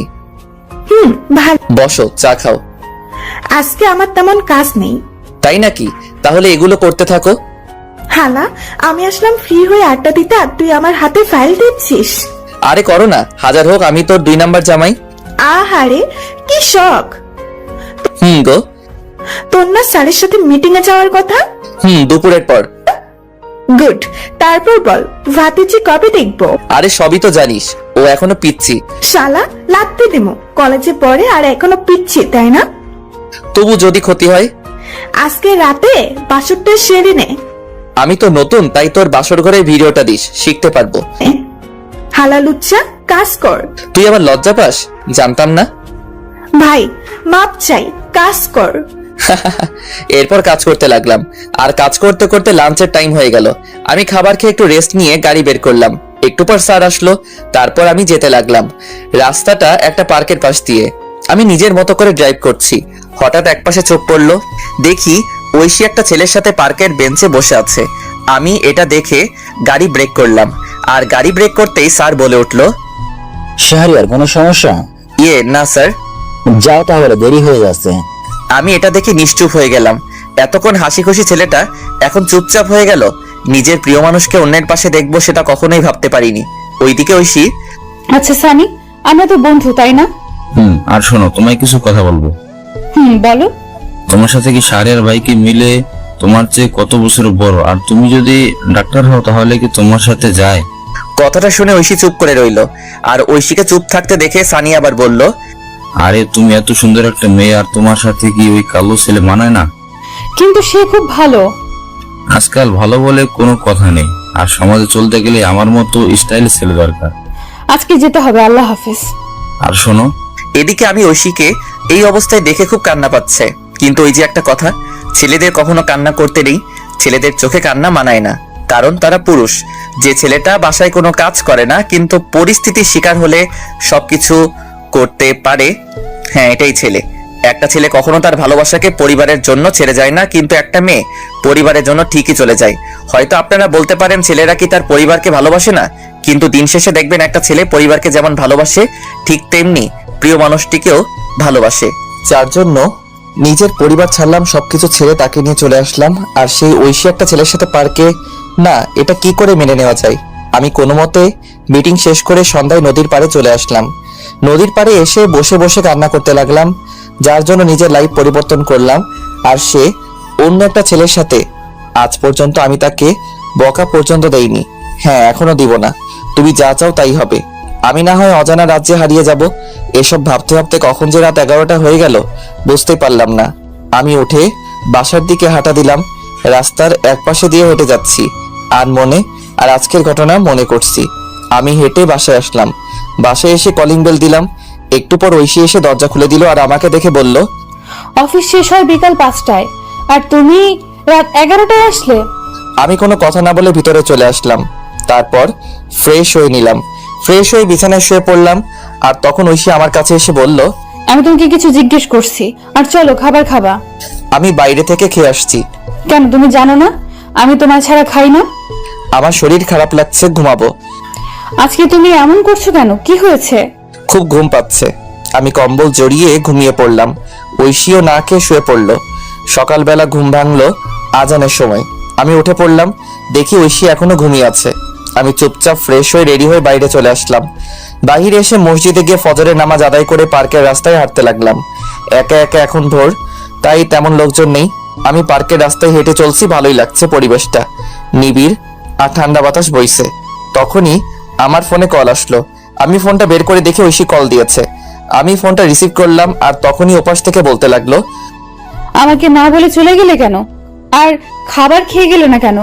তুমি ঘুমিয়েছিলে তাই ডাকিনি, আর আমার অফিসে কাজ আছে। আমি কি করলাম বলবে একটু? আরে তুমি আবার কি করবা, আর খাবার খেয়ে কলেজে যাও। বাই, আমি বিজি আছি। আমি কল কেটে দিলাম। তারপর ফোনটা সাইলেন্ট করে পকেটে রাখলাম। খুব খিদে পেয়েছে তাই পার্ক থেকে একটা রেস্তোরাঁয় আসলাম। এসে সকালে নাস্তা করে অফিসে চলে আসলাম। অফিসে এসে আমি ডেস্কে বসে কাজ করছি, কিন্তু কাজে মন বসছে না। কি করব, তখনই রাফা আসলো আর বলল, এই যে স্যার, মন খারাপ কেন? আরে না। স্যার বলছে আজকে তুমি আর আমি আরেকটা প্রজেক্ট নিয়ে কাজ ও গুড। হাতের কাজগুলো শেষ কর, দুপুরের দিকে বের হব। আচ্ছা বন্ধু, তোমার যে মন খারাপ আমি বুঝতে পারছি। এখন বল কি ব্যাপার? আসলে তারপর আমি রাফাকে সব বললাম। সব শুনে রাফা ঐশীর উপর খেপে গেল। ঐশীকে মনে হচ্ছে ইচ্ছে মতো থাপ্পড় দেই। আচ্ছা যাও, আমি হাতের কাজগুলো শেষ করি। আর আমার একটা উপকার করবা? কি বল? ঐশীর সম্পত্তি ফিরিয়ে দিতে হবে। আচ্ছা, তোর দুলাভাইকে বলবো, তুই চিন্তা করিস না। ধন্যবাদ। আর এই নে সেই বাড়ির কাগজপত্র। আমি কিছু কাগজপত্র আগে তুলে রেখেছিলাম, এবার বাকিটা তোর জামাই করবে। ঠিক আছে। আর শোন, 2 দিনের মধ্যে কাজটা করতে বলবি প্লিজ, কারণ এই তারিখ ঐশীর জন্মদিন। আমি চাই এই দিনে উপহার দিতে। আচ্ছা ঠিক আছে, এবার কাজ কর। এরপর রাফা চলে গেল। ও আপনাদের বলা হয়নি রাফার হাজবেন্ড পুলিশ, তাই কাজটা করতে বেশি সমস্যা হবে না। আমি কাজ করতে লাগলাম। কাজ করতে করতে দুপুর হয়ে গেল। তারপর ক্যান্টিন থেকে কিছু খেয়ে অফিসের গাড়ি নিয়ে বের হলাম আমি আর রাফা। আমি গাড়ি ড্রাইভ করছি আর তখন রাফা বলল, দোস্ত, ঐশীর কলেজের সামনে দিয়ে যা, কেন? অনেকদিন দেখি না, যা কিন্তু ভাই প্লিজ। এরপর আমি গাড়িটা কলেজের সামনে দিয়ে নিয়ে যেতে লাগলাম। তারপর আমরা যেতেই দেখি কলেজ ছুটি হয়েছে। আমি গাড়িটা একটু দূরে দাঁড় করালাম। আমি আর রাফা গাড়িতে বসে আছি। হঠাৎ দেখি ঐশী কালকে সেই ছেলেটার সাথে হেসে হেসে কথা বলে যাচ্ছে, মনে হয় পার্কের দিকে যাচ্ছে। আমি রাফার দিকে তাকালাম, দেখি মাথা নিচু করে আছে আর আমাকে বলল, দোস্ত, আমি বুঝতে পারিনি রে। আরে ধুর, বাদ দে। চল, আমাদের দেরি হয়ে যাচ্ছে, এই বিষয় নিয়ে পরে কথা বলবো। এরপর আমি আমাদের কাজের উদ্দেশ্যে যেতে লাগলাম। ওদিকে ঐশী আর সানি হেঁটে হেঁটে পার্কে চলে গেল। পার্কে তারা একটা জায়গায় বসলো আর তখন সানি বলল, একটা কথা বলবো। বলো। আমি তোমায় খুব ভালোবাসি। কিন্তু এটা হয় না। তুমি আমার কাছে চলে আসো। আর সাহারা মনে হয়তো বাবার সম্পত্তির জন্য এমন করেছে। না, কিন্তু চলো দুজন মিলে শুরু থেকে শুরু করি। আমাকে সময় দাও কয়েকদিন। আচ্ছা শোনো, আমি তোমাদের জন্য ডিভোর্স লেটার তৈরি করব। আমার কাকা উকিল। এত তাড়াতাড়ি না, আমি বললে তারপর। আচ্ছা চলো, তোমাকে এগিয়ে দিয়ে আসি। না, লাগবে না, আমি রিক্সা নিয়ে চলে যাব। ঠিক আছে। এদিকে আমি মিটিং এ বসলাম। মিটিং শেষ হলো বিকালে। তারপর আরো কিছু কাজ করে সন্ধ্যাবেলায় অফিসে আসলাম। তারপর কাগজগুলো রেখে স্যারের রুমে গেলাম। স্যার আসবো? আসো, তোমার জন্য অপেক্ষা করছি। আমি গিয়ে ফাইল জমা দিলাম আর স্যার দেখতে লাগলো। কিছুক্ষণ পর স্যার বলল, গুড, তোমার জন্য আমাদের কোম্পানি কাজটা পেয়েছে। স্যার এই কোম্পানির আরেকটা শাখা আছে না? আছে, এটা তো রাঙামাটি। কেন? স্যার আমাকে ট্রান্সফার করে দিন রাঙামাটি প্লিজ। কিন্তু কেন? স্যার এমনি, ওখানে একা থাকতে চাই, প্লিজ স্যার। আচ্ছা ঠিক আছে, আমি তোমাকে এই অফিসের ম্যানেজার হিসেবে পাঠাচ্ছি। আর ওখানে একটা লোক দরকার। স্যার সাকিব কবে দেশে আসবে? আরো নাকি 2 বছর থাকবে। ও আচ্ছা স্যার, আমি 2 দিন পর যাব, আপনি ব্যবস্থা করে দিন। আচ্ছা, তোমার ম্যাডাম কিন্তু যেতে বলেছে, সবসময় তোমার কথাই বলে। স্যার যাওয়ার আগে দেখা করে যাব, চলুন বাসার দিকে যাই। এরপর স্যারকে নিয়ে বাসার উদ্দেশ্যে রওনা দিলাম। ড্রাইভার আমাকে আমার বাসার সামনে নামিয়ে দিয়ে স্যারকে নিয়ে চলে গেল।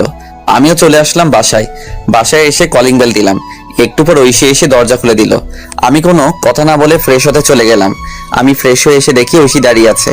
তাকিয়ে দেখি প্রচুর রেগে আছে, কিন্তু আজ কেন জানি ওর রাগ আমার কাছে ভালো লাগছে না। আগে থাকলে হয়তো আমি রাগ ভাঙাতাম। আমি শুয়ে পড়লাম আর ঐশী এসে বলল, কি হয়েছে? কিছু না। আমার ভুলটা কোথায়? আরে তুমি কেন ভুল করবা? তাহলে আগের মতো আদর করো না কেন? আর খাবার খাও না কেন? আচ্ছা খাবার দাও। আসো। তারপর ঐশী খাবার দিল। আমি উঠে বসলাম আর খাবার খেতে লাগলাম। অল্প খাবার খেয়ে শুয়ে পড়লাম আর তখন বলল, আমাকে একবার বললে না আমি খেয়েছি কিনা? সরি, মনে ছিল না। আমার খুব ঘুম পাচ্ছে, ঘুমাবো। ঐশী কান্না করছে। আমি মনে মনে বলতে লাগলাম, কেন এই মিথ্যে নাটক করছো? সরাসরি বলে দিলেই তো পারো। আমি আর তোমাকে বেশি দিন জ্বালাবো না। তোমার জন্মদিনের শ্রেষ্ঠ উপহার আমি দিব, যেটা তুমি চাচ্ছ, তবে সারা জীবন দূর থেকে ভালোবাসবো।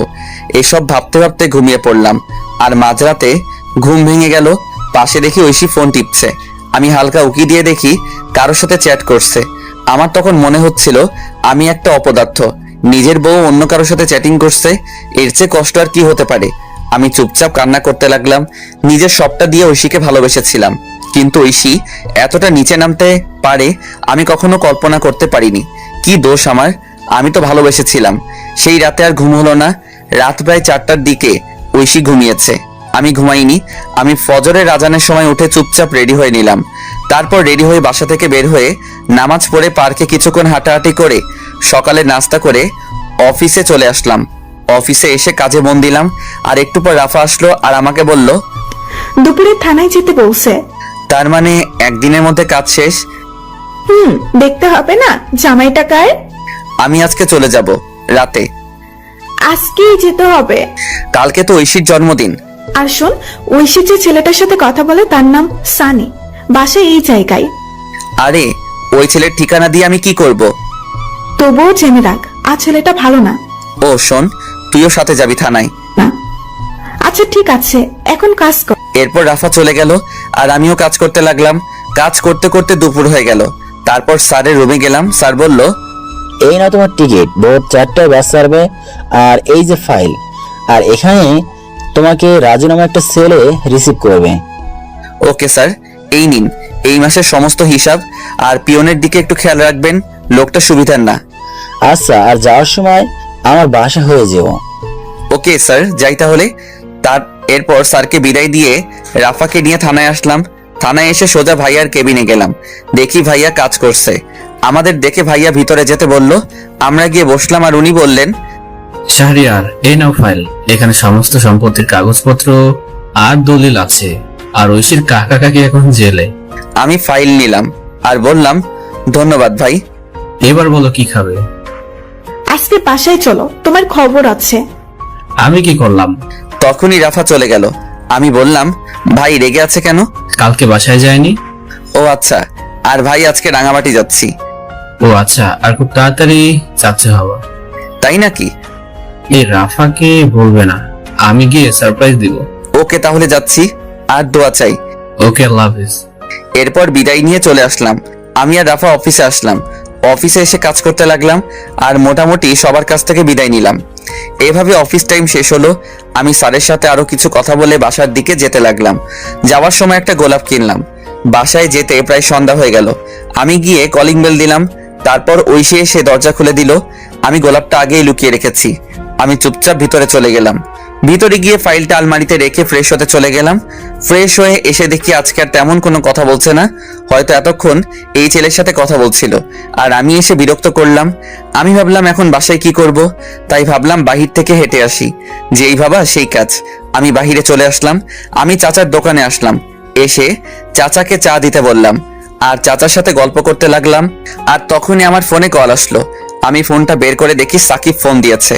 আমি কলটা রিসিভ করলাম। কি রে, কি অবস্থা? শালা, একদিন আমাকে ফোন দিয়েছিস? আরে অনেক বিজি থাকতে হয়। শুনলাম রাঙামাটি যাচ্ছিস। রে, কি হয়েছে বলতো? বাদ দে না, কি দরকার? আমাকে বন্ধু ভাবলে বল। শোন তাহলে। এরপর আমি আমার সাথে ঘটে যাওয়া সবকিছু সাকিবকে বললাম। সব শুনে সাকিব বলল, দোস্ত, তোকে সান্ত্বনা কিভাবে দিব, আমার ভাষা নেই। বাদ দে। আর দেশে আসবি কবে? আরো 2 বছর পর। ও আচ্ছা। এরপর সাকিবের সাথে আরো কথা বলে ফোন কেটে দিলাম। আর চাচার সাথে কথা বলতে বলতে রাত 10টা বেজে গেল। আমি চাচাকে বিদায় দিয়ে বাসার দিকে যেতে লাগলাম। আমি রাস্তা দিয়ে হেঁটে যাচ্ছি আর তখন দেখি কিছু ছেলে একটা ছেলেকে মারছে। আমি তাদের কাছে গেলাম। আমি কাছে গিয়ে দেখি এটা সানি, যে ঐশীর সাথে কথা বলে। আমি পিছন ফিরলাম আর মনে হলো আজকে যদি আমার ভাইকে মারতো তাহলে কি আমি চলে যেতে পারতাম? না, ছেলেটাকে বাঁচাতে হবে। এই বলে আমি অন্য ছেলেদের মারতে লাগলাম। একসময় ছেলেগুলো দৌড়ে চলে গেল আর আমি পাশে তাকিয়ে দেখি সানি দাঁড়িয়ে আছে। আমি কাছে গিয়ে বললাম, ওরা তোমাকে মারছিল কেন? আসলে ওরা আমার সবকিছু নিয়ে যেতে চেয়েছিল, কিন্তু আমি না করি তাই। ও আচ্ছা, রাতে বাইরে থাকতে নেই, বাসায় চলে যাও। এই বলে আমি আবার হাঁটা দিলাম। এদিকে ছেলেটা মনে মনে ভাবছে, শাহরিয়ার বা সত্যি খুব ভালো মানুষ, আজ ওনারা না থাকলে আমি হাসপাতালে থাকতাম। এসব ভেবে চলে গেল বাসায়। আমি বাসায় এসে কলিং বেল দিলাম, কিন্তু আজ ঐশী একটু দেরিতে দরজা খুললো আর হাতে দেখি ফোন স্ক্রিন অন করা। আমি আর না তাকিয়ে বিছানায় শুয়ে পড়লাম। আর তখন আমায় বলল, খাবার খাবে না? না। আগে বললে কি হতো, তাহলে রান্না করতাম না। সরি। ভালো লাগে না নাটক। চুপ করে রইলাম। আমি একসময় ঘুমিয়ে পড়লাম। আর যখন ঘুম ভাঙলো তখন দেখি রাত 3টা বাজে। আমি পাশে তাকিয়ে দেখি ঐশী ঘুমিয়ে আছে। আমি ঐশীর ফোনটা হাতে নিলাম আর চেক করলাম, কিন্তু পাসওয়ার্ড দেয়া আগে তো আমার নাম ছিল, তাই আমার নাম দিলাম, কিন্তু পাসওয়ার্ড ভুল দেখাচ্ছে। আমার আবার মনে হলো সানির নাম দেওয়ার জন্য। আমি সানির নাম দিলাম, দেখি লক খুলছে। ফোনে লক খুলতেই আমি অবাক, কারণ ওয়ালপেপারে সানির পিক। আমার ইচ্ছে করছে ফোনটা ভেঙে ফেলতে। নিজের ভালোবাসার মানুষের ফোনে অন্যের পিক, তাও আবার ওয়ালপেপারে। আর পাসওয়ার্ড, বাহ কি সুন্দর। আমি চ্যাটিং চেক করলাম, দেখি রাত 1:34 পর্যন্ত কথা হয়েছে। আমি ফোনটা রেখে দিলাম। তারপর টেবিলে বসলাম আর একটা কাগজ দিলাম আর লিখতে লাগলাম, পাগলি, তুই যখন এই চিরকুটটা পড়বে তখন আমি অনেক দূরে থাকবো। তোমাকে অনেক ভালোবেসেছিলাম, নিজের সবটা উজাড় করে দিয়েছিলাম, কিন্তু যেদিন দেখলাম তুমি অন্য কারোর সাথে পার্কে বসে আড্ডা দিচ্ছ, তখন মনে হয়েছিল আত্মহত্যা করি, কিন্তু কেন করিনি জানো? ওই যে মহাপাপ, এর জন্য বেঁচে আছি। এত ভালোবাসি তবুও বুঝলে না। আর হ্যাঁ, আমি তো তোমার যোগ্য না। আমার চেহারা খারাপ আর আমি তোমার থেকে অনেক বছরের বড়। তোমার সাথে আমার মিলে না, কিন্তু তুমি যদি প্রথমে না করতে তাহলে এত কষ্ট হতো না। আমি ভুলছিলাম। তোমার বাবার সম্পত্তি তোমায় ফিরিয়ে দিলাম, ফাইলে সব আছে, পারলে সেখানে চলে যেও। আর সানি ভালো ছেলে, তার সাথে নতুন জীবন শুরু করো। দোয়া করি তোমাকে ডিভোর্স দিতে পারবো না। তবে এটা ভেবো না আমি কোনোদিন স্ত্রীর অধিকার নিয়ে সামনে আসবো না। আমি তো ভুলেই গিয়েছিলাম, তুমি তো এখন আর পিচ্চি বউ নেই, তুমি এখন অনেক বড় হয়ে গেছো। ইচ্ছে করছিল শেষবার জড়িয়ে ধরতে, কিন্তু অধিকারটা আর নেই। পাগলি রে, খুব ভালোবাসতাম তোকে। নিজের খেয়াল নিও, আর সানিকে কষ্ট দিও না। ছেলেটার বয়স অল্প, হয়তো সামলাতে পারবে না। চলে গেলাম বহু দূরে, এখানে তুমি নামক কেউ থাকবে না, আর নিজের স্বপ্ন পূরণ করবা। আর লিখতে পারছি না, ভিতরটা ফেটে যাচ্ছে। তুমি আমার আদরের পিচ্চি বউ হিসেবে থাকবে। আল্লাহ হাফেজ, ইতি পাগল। আমি চিরকুট লিখে চোখ মুছে ব্যাগ গুছিয়ে নিলাম, আর আমি রেডি হয়ে আলমারি থেকে ফাইলটা বের করে চিরকুটটা পাশে রাখলাম, আর গোলাপটা চিরকুটের উপর রেখে একবার ঐশীর দিকে তাকালাম। দেখি বাচ্চাদের মতো ঘুমিয়ে আছে, দেখতে খুব সুন্দর লাগছে। মনে হচ্ছে কপালে একটা ভালোবাসার পরশ এঁকে দেই, কিন্তু না, সব ইচ্ছে কি আর পূরণ হয়? আমি বেরিয়ে আসলাম। আমি ফোন বের করে দেখি 3:45 বাজে। আমি তাড়াতাড়ি করে ব্যাগ নিয়ে হাঁটা দিলাম। তারপর বাস স্টেশনে এসে বাসে উঠলাম। তারপর ফোন থেকে সিমটা খুলে ভেঙে দিলাম। ফোনটা পকেটে রেখে বাহিরের দিকে তাকিয়ে আছি আর নিঃশব্দে কাঁদছি। বাস তার আপন গতিতে চলতে লাগলো। এভাবে কান্না করতে করতে কখন যে ঘুমিয়ে পড়লাম মনে নেই। ওদিকে ঐশী ঘুম থেকে উঠে দেখে আমি শাহরিয়ার পাশে নেই। তারপর উঠে টেবিলের কাছে গিয়ে দেখি চিরকুটের উপর গোলাপ রাখা। ঐশী কৌতূহল হলো, তাই চিরকুটটা পড়তে শুরু করলো। চিরকুটটা পড়া শেষ করে নিশ্চুপ হয়ে গেল আর কান্না করতে লাগলো। আর বলতে লাগলো, আমাকে মাফ করে দাও, আমি বুঝতে পারিনি। এই কথা বলে চিরকুট বুকে জড়িয়ে বসে কান্না করতে লাগলো। আর তখনই তার ফোনে কল আসে। দেখে সানি কল দিয়েছে। ঐশী ফোনটা অফ করে দিল আর কান্না করতে লাগলো। এইভাবে অনেকক্ষণ সময় চলে গেল। ঐশী ভাবলো শাহরিয়ারের অফিসে যাবে, সেখানে কোনো খবর থাকবে। হয়তো ঐশী তাড়াতাড়ি করে রেডি হয়ে অফিসে চলে গেল। আর যেতেই রাফার কাছে গেল, কারণ ঐশী আগে থেকে চিন্তা। গিয়ে দেখে রাফা কাজ করছে। রাফা, আসবো? আরে ঐশী, আসো বসো। ঐশীকে বসলো আর বলতে লাগলো, আপু শহরের কোনো খোঁজ জানেন? যেই ছেলেটা তোমার জন্য বাড়ির ছেলে তোমার হাত ধরে চলে আসছে আর সারাদিন কষ্ট করে তোমাকে সুখে রাখতে চাইছে, আর সেই তুমি এতটা নিচে নামতে পারলে? কান্না করছে। পবিত্র ভালোবাসা ছিল শাহরিয়ারের। ওর মতো স্বামী থাকতেও তোমার অন্যজনের সাথে শাহরিয়ার তো তোমাকে মুক্ত করে দিয়ে গেছে। তুমি সানির সাথে ভালো থাকো। আপু, আপনার পায়ে ধরি প্লিজ। ও কোথায়? এই বলে ঐশী রাফার পা জড়িয়ে ধরলো। এইসব করে লাভ নাই, আমি জানি না কোথায় গেছে। আমি সামান্য কল। এই বলে ফাইল নিয়ে স্যারের রুমে চলে গেল। ঐশী উঠে বাসার দিকে যেতে লাগলো। ঐশী রিক্সা দিয়ে যাচ্ছে আর কান্না করছে। হঠাৎ রাস্তায় দেখতে পাই সানিকে। সানিও তাকে দেখে সামনে আসলো। রিক্সাওয়ালা দাঁড়ালো। সানি বলল, কি হলো, আমার সাথে কথা বলো না কেন? রিক্সা কেন আটকালেন? আগে বলো। আমার ভালো লাগে না। এতদিন আমার সাথে কথা বলে আর এখন এসব কথা? ঐশী ঠাস করে সবার সামনে জুতা খুলে সানিকে চড় দিল। আর ঐশী বাসায় গেল। আর ঐশী বাসায় গিয়ে কান্না করতে লাগলো। এদিকে আমার ঘুম ভাঙলো জোরে ঝাঁকুনির কারণে। আমি উঠে দেখি সবাই বাস থেকে নামছে। আমি পাশে সাইনবোর্ড দেখলাম, দেখে আমি চলে আসছি রাঙামাটি। আমি ব্যাগ নিয়ে বাস থেকে নামলাম। নেমে একটা ফাঁকা জায়গায় এসে স্যারের দেওয়া সেই ছেলেকে কল দিলাম। কল দিতেই সাথে সাথে কল ধরলো আর বলতে লাগলো, ভাই আপনি কোথায়? আমি তো বাসের সামনে। আমি বাসের পিছনে আছি, তুমি এদিকে আসো। তারপর একটা ছেলে আসলো আর আমাকে বলল, আপনি শাহরিয়ার রহমান? তুমি রাজু? ভাই চলেন। এরপর আমি ছেলেটার সাথে যেতে লাগলাম। একটু পর একটা গাড়িতে উঠলাম। রাজু গাড়ি চালাচ্ছে, আমি চুপচাপ বসে আছি। আমার শুধু ঐশীর কথা মনে পড়ছে।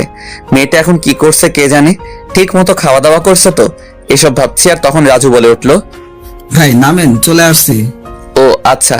আমি নেমে পড়লাম, দেখি একটা বাসা।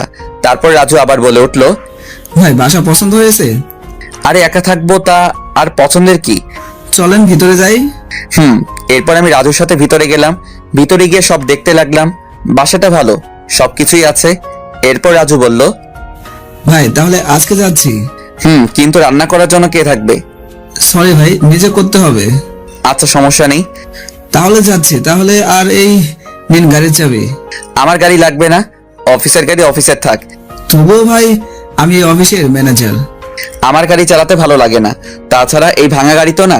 ও আচ্ছা, আমি বাইক কিনবো ভাবছি। আচ্ছা যাই তাহলে। এরপর রাজু চলে গেল। আমি ব্যাগ রেখে ফ্রেশ হয়ে নিলাম। তারপর রেডি হলাম বাইরে যাওয়ার জন্য। আর সন্ধ্যা হয়ে গেছে, তাই ভাবলাম রাতের খাবার খেয়ে আসি। আমি রেডি হয়ে হাঁটতে হাঁটতে কাছাকাছি একটা বাজারে আসলাম। বাজারে এসে নতুন সিম নিলাম। তারপর একটা হোটেল থেকে এক প্যাকেট বিরিয়ানি নিয়ে বাসার উদ্দেশ্যে রওনা দিলাম। হেঁটে হেঁটে যাচ্ছি, কারণ সন্ধ্যার প্রকৃতি খুব সুন্দর, তাও আবার রাঙামাটি, চারদিকে সবুজ আর সবুজ, আর ছোট আঁকাবাঁকা রাস্তা। হেঁটে যেতে ভালোই লাগছে।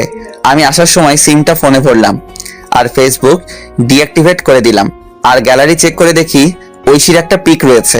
আমি তো সব পিক বাসে ডিলিট করছিলাম, হয়তো এটা ভুল করে রয়ে গেছে। আমি পিকটার দিকে তাকিয়ে হাঁটতে লাগলাম। পিকটা দেখে ঐশীর ওইসব ঘটনা মনে পড়ে গেল, আর পিকটা ডিলিট করে দিলাম। আর বলতে লাগলাম, পাগলি রে, একদিন পাগলের মতো খুঁজবি, তখন বুঝতে পারবি কি ছিলাম তোর জীবনে। কিন্তু সেদিন আমার এই ভালোবাসাটা নাও থাকতে পারে। এইসব ভাবতে ভাবতে বাসায় চলে আসলাম। বাসায় এসে ফ্রেশ হয়ে খাবার খেয়ে নিলাম। খাবার খাওয়ার সময় ঐশীর কথা মনে হচ্ছে, কারণ ঐশী যে আমাকে খাইয়ে দিত। তবুও কষ্ট করে খেয়ে শুয়ে পড়লাম। শরীর ক্লান্ত থাকায় চোখ বন্ধ করতেই ঘুমিয়ে পড়লাম। সকালবেলা ঘুম থেকে উঠে ফ্রেশ হয়ে রেডি হয়ে নিলাম, তারপর অফিসে যেতে লাগলাম। রাস্তায় তেমন গাড়ি নেই, আমি হেঁটে হেঁটে যাচ্ছি। কিছুক্ষণ হাঁটার পর দেখি একটা অটো আসছে, আমি অটোতে উঠে পড়লাম। তারপর অফিসে চলে আসলাম। অফিসে আসতেই সবাই আমাকে অভিনন্দন জানালো। আমি সবার সাথে কৌশল বিনিময় শেষে কেবিনে গেলাম। কেবিনে গিয়ে বসতেই রাজু আসলো আর বলল, স্যার আসবো? আসো, আর আমাকে ভাইয়া রাখবে। ভাই এই যে ফাইল, একটু দেখেন। আর শোনো, অফিস শেষ হলে দেখা করবে। আচ্ছা ভাই। এরপর রাজু চলে গেল। আমি ফাইল দেখতে লাগলাম, আর তখনই একটা মেয়ে আসলো। স্যার আসতে পারি? আসুন। মেয়েটি এসে আমার কাছে ফাইল দিল।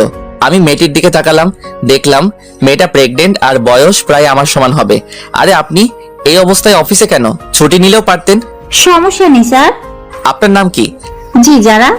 ও আচ্ছা, আপনাকে ছুটি দিয়ে দিলাম, আজ আপনি বাসায় চলে যান। ধন্যবাদ স্যার। স্যার বলে ডাকবেন না, ভাই বললে খুশি হব। আচ্ছা ভাইয়া। আমি রাজুকে বলে দিচ্ছি, ও আপনাকে নামিয়ে দিয়ে আসবে। তার দরকার নেই। আরে কি বলেন, যেটা বলছি এটাই শেষ কথা। এরপর আমি ফোন দিয়ে রাজুকে বলে দিলাম। তারপর আমি আমার কাজ করতে লাগলাম। কাজ করতে করতে কখন যে দুপুর পার হয়ে বিকাল হয়ে গেল। তারপর আমি উঠে বের হলাম, আর তখন রাজু বলল, ভাই অফিস তো শেষ, আপনি বলছিলেন দেখা করতে। একটা বাইক কিনবো, চলো ব্যাংকে যাই। এরপর রাজুকে নিয়ে ব্যাংকে গেলাম। আমার কিছু জমানো টাকা ছিল, আমি টাকাগুলো তুলে নতুন বাইক কিনলাম। বাইকটা বাংলাদেশে নতুন আসছে, এটা এত বছরের সঞ্চয় দিয়ে কিনলাম। অনেক দিনের শখ ছিল নিজের টাকায় বাইক কিনবো, তাই খুব খুশি হলাম। আমাকে খুশি দেখে রাজু বলল, সত্যি ভাই, নিজের টাকার বাইক কিনলে ফিলিংসটা অন্যরকম লাগে। এরপর রাজুকে বিদায় দিয়ে আমি রাতের খাবার বাহির থেকে খেয়ে বাসায় চলে আসলাম। এভাবে বেশ কিছুদিন চলে গেল। এখন আর ঐশীর কথা মনে হয় না, কারণ অফিসের সবার সাথে বন্ধু হিসেবে কথা বলি আর আড্ডা দিই। কিন্তু একদিন আমি অফিসের শেষ করে রাতে বাসার দিকে যাচ্ছি। নীরব রাস্তা, তেমন কোনো মানুষজন নেই। আমি হেডফোন কানে দিয়ে আনমনে বাইক চালাচ্ছি। হঠাৎ রাস্তার পাশ থেকে একটা মেয়ের চিৎকার আসছে। আমি বাইকটা ব্রেক করলাম আর সামনে গেলাম, আর গিয়ে দেখি অফিসের সেই মেয়ে যারা প্রসব বেদনায় চিৎকার করছে। তাই আমি তখন বললাম, আপনি এখানে? আপনার হাজবেন্ড কই? ভাই আমাকে হাসপাতালে নিয়ে যাবেন, আমি পারছি না। আমি রাস্তায় গাড়ি পাচ্ছি না, কিন্তু কি করব কিছু বুঝতে পারছি না। কিন্তু বেশি দেরি হলে অনেক ক্ষতি হয়ে যাবে, তাই আমার বাইকটা কাছে আনলাম। তারপর যারাকে আমার বাইকের সামনে উঠালাম আর ঝাপটে ধরে বাইক চালাতে লাগলাম। আর হাসপাতালে এসে আমি কোলে তুলে নিয়ে ভিতরে গেলাম। ভিতরে গিয়ে চিৎকার দিয়ে ডাক্তারকে ডাকতে লাগলাম। একটু পর ডাক্তার বেরিয়ে আসলো, আর আমার কোলে যারার এই অবস্থা দেখে নার্সকে অপারেশন থিয়েটারে নিয়ে যেতে বলল। তারপর নার্স ট্রলি করে ওটিতে নিয়ে গেল। আমি বাইরে বসে অপেক্ষা করছি, আর তখন নার্স এসে বলল, আপনি হাসপাতালের ফর্মালিটিগুলো কমপ্লিট করে আসুন। এরপর আমি হাসপাতালের সমস্ত কিছু কমপ্লিট করলাম। তারপর এসে অপেক্ষা করতে লাগলাম। আর বেশ কিছুক্ষণ অপেক্ষা করার পর ওটি থেকে ডাক্তার বেরিয়ে আসলো, আর আমি কাছে গেলাম। আপনি একটু আমার সাথে আসুন। এরপর ডাক্তার আমাকে ওটির ভিতরে নিয়ে গেল। আর তখন যারা মেয়েটি আমাকে দেখে অক্সিজেন মাস্ক খুলে আমাকে বলতে লাগলো, ভাই আমার সময় শেষ হয়ে গেছে, আমি মনে হয় বাঁচবো না। আপনি আমার মেয়েটাকে দেখবেন। আপনার হাজবেন্ড? সে অন্য একজনকে নিয়ে বিদেশে চলে গেছে, আমায় কথা দিন। এই বলে আমার কোলে ছোট মেয়েটিকে দিল, আর আমি কোলে নিলাম।